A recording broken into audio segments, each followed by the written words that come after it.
Today, ladies and gentlemen, it's kind of cold, but I'm going to be talking about eating some boiled eggs, how to get over a crush. So, crushes are quite annoying. I can't be doing this. Okay, let's just get right into it.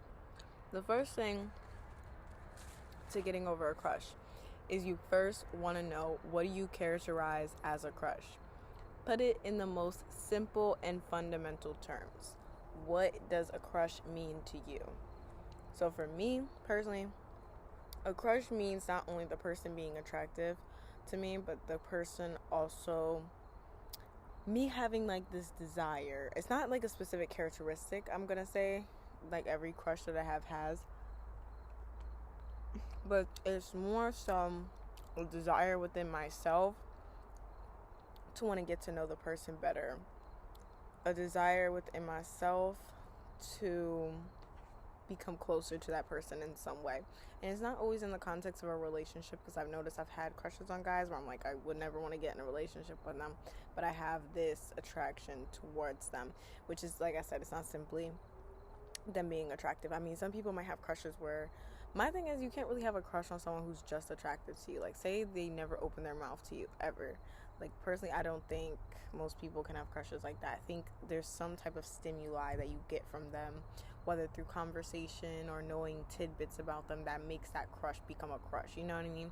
So that's generally what it fundamentally, but you want to really find out what fundamentally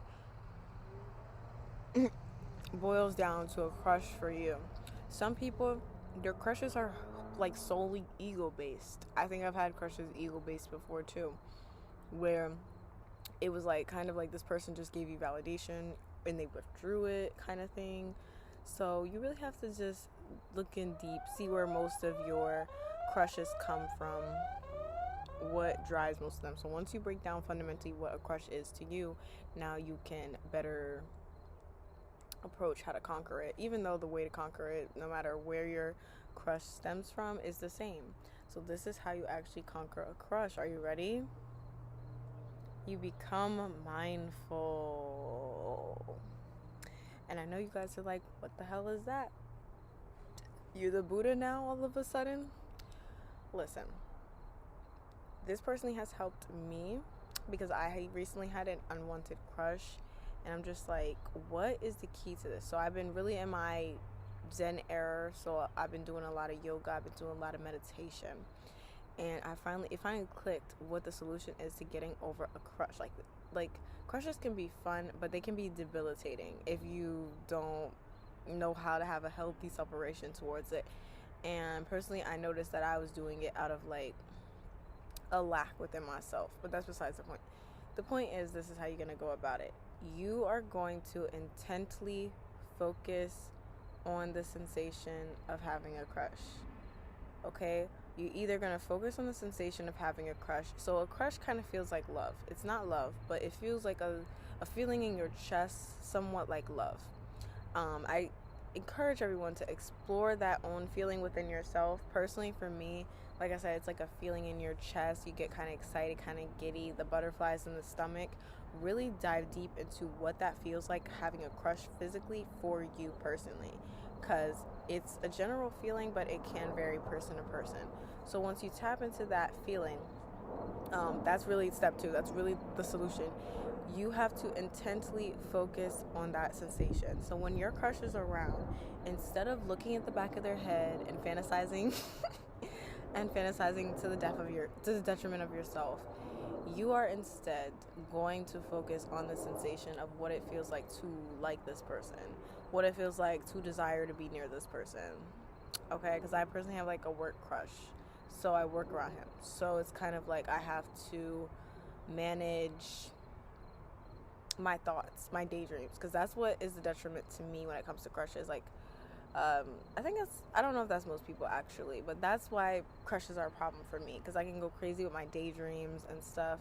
So the best way to really control that, like, I'm not saying the crush will be gone forever, but the idea is that the extra fluff that comes with a crush will be gone, because obviously you have a crush because you have a desire for this person, to get to know them, to just get closer with them. Basic human inclination, desire. It's when you attach your daydreams, your thoughts,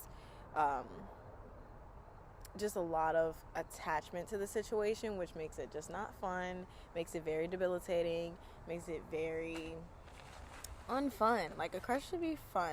It starts to be really unfun when you don't have that type of detachment from it. So the key to doing that is like either focusing on that physical sensation in your body when they're around, which sounds actually very ambiguous now that I'm saying it out loud. Like, what does that even mean?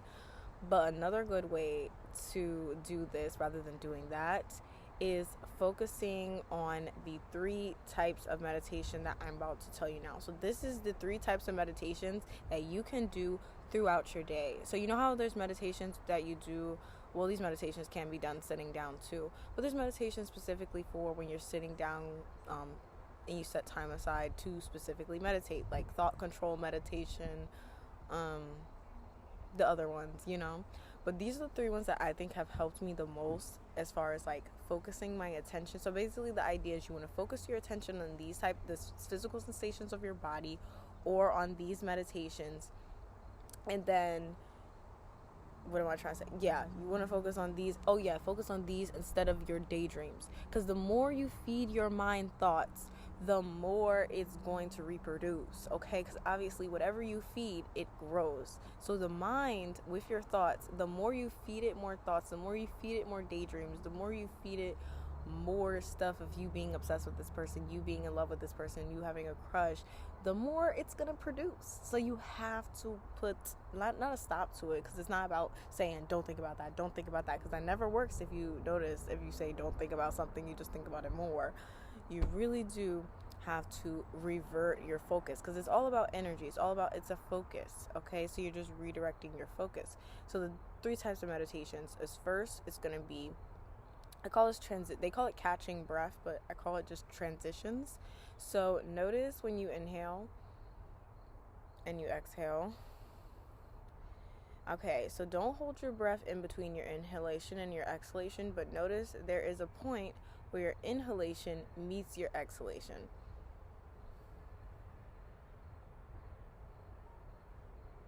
And you're going to focus on that transition period. So that is the first. I'm going to go through these really fast. So that's the first one. I'll go in depth in maybe another video. And the second one is going to be, I'm actually trying to think, it's third eye meditation. So this one, you want to get your middle finger, sorry, and you're going to put it right above your forehead. So it's not going to be on your forehead, it's right above your forehead. And it feels like a sensation almost like charging a laser beam. So like literally right before you get around your crush, like do it on the bathroom, on the toilet or something, and like just bring your finger right above your forehead and just focus on that sensation. So it's like a charging the laser beam sensation. This is a really good one because just basically you're going to be focusing kind of on your forehead. So like you're going to go about your day, your crush is going to be around, and you're focusing, honing in on the sensation on your forehead, or honing in on that transition period in your breath. And this sounds so like I said, ambiguous and just like confusing, because like, what do you mean by this? But like, trust me, just try to follow through. I don't know what I'm trying to say. Just try to follow through. So yeah, so let's focus on that sensation, like even just focusing like on your forehead as a whole, just as you go through the day, like even before you talk to your crush, just have that sensation in your mind. Just have that as your background focus, because you know how you ever talk to someone and you're thinking about what you're going to say next? That's like a background focus that you have. Imagine talking to someone and your background focus being your forehead, being a bodily sensation, like talking to your crush and not having what you're going to say next, oh, they're so dreamy, not having those thoughts in your head, but having the pure thought of your forehead, literally your third eye. And people say, like in like Buddhist perspective, the third eye invites intuition, understanding. So this could even help you to see things more clearly in the situation with your crush. And the third thing would have to be belly breathing. So just breathing from your belly. So starting to breathe in with your inhalation, your belly's coming up, then your chest rises, and then you kind of feel the inhalation also in your throat. And then when you exhale, first the chest goes down and then the belly. So this is rising, and then this is going down, and then your stomach's going down. So just focusing on that. So I tried to keep it really simple because my computer's probably gonna die, but that is how you get over a crush the Buddhist way, the mindful way. Very mindful, very demure. Shout out to my crush.